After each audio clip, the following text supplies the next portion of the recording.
जसं आता तुम्ही म्हटलं, की जेव्हा ऑफिसमध्ये लागलात, हं, तेव्हा तुम्हाला त्यांनी सांगितलं, की हं, छोट्या-छोट्या याच्यात शब्द जुळवून मराठी बोलायला शिका. हं. मग आपण त्याच्यावर अजून कसे प्रयत्न केले? किंवा एखादा असा किस्सा सांगा, की तुम्हाला कोणीतरी हसलंय त्याच्यावरून. हो. असं आठवतं काही हो, हो, झालंय? बिलकुल. काय?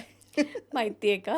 मी म्हणजे अगदी नवीन इथे 2-3 महिने झाले असतील मला येऊन. हं, मी एकदा माझ्या मैत्रिणीला विचारलं ऑफिसमध्ये, की "मला सांग घे आणि घ्या हं, यात काय फरक आहे?" हं. तर ती काय म्हणे, "तू एक काम कर, संध्याकाळी सासूबाईंना नाश्त्याची प्लेट दे आणि म्हण, 'हे घे आणि संपव पटापट.' मग अरे त्या बापरे! तुला सांगतील, की घे आणि घ्यामध्ये काय फरक आहे." पण त्यावेळेला तिने नाही तुम्हाला नाही सांगितलं. नाही पण आलं माझ्या लक्षात म्हणजे गमतीत तिला काय म्हणायचं होतं ते. हं.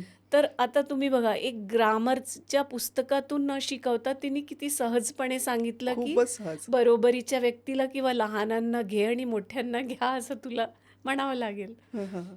अशी मज्जा असते. म्हणजे तू आणि आप जसं हो, हिंदीमध्ये असतं हो. किंवा अजूनही भाषांमध्ये असेल तर तेच. तेच असतं ना. पण ही भाषा किती सुंदर आहे की एखाद्याला ती जुळतेही आणि खाद्यसंस्कृती पण त्याच्यावर लागू असते. बरोबर आहे. त्याचे काही किस्से सांगता येईल? हो, तेच मी सांगते.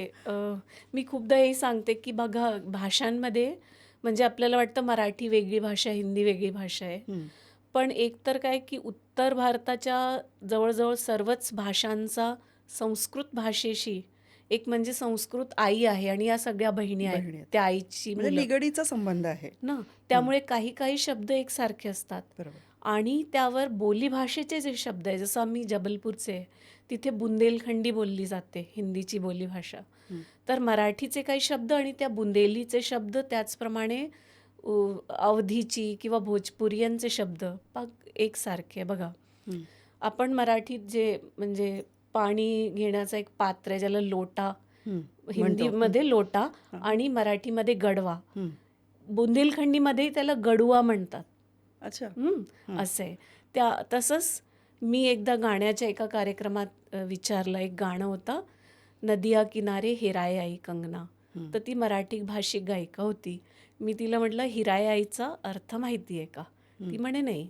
म्हटलं, "हरवणं माहिती आहे ना?" "हो," हं, म्हणे. हं, म्हटलं, "तेच आहे." तर बघा आता ती कुठली पूर्वांचलची भाषा. हं, हिराए आई म्हणजे हरवलंय माझं. हं, हं, हं. इथे तुम्ही हरवलं म्हणता. तर एकच शब्द आहे ना, त्याचे तो वेगवेगळे रूप आहे रूप आहेत. बोलायला. हं, हं, त्याचप्रमाणे आता जसं खाद्यसंस्कृतीचं आपण म्हणतो, हं. तर कसं बांगला भाषा आहे ना, मी शिकण्याचा प्रयत्न केला. मी त्याची एक त्याला म्हणतात प्राक प्राथमिक परीक्षा.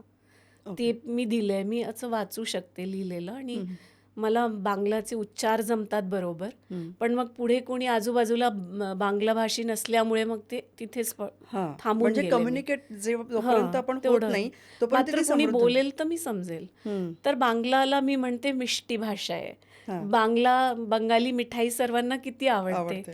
त्याचप्रमाणे ही भाषा पण खूप गोड आहे.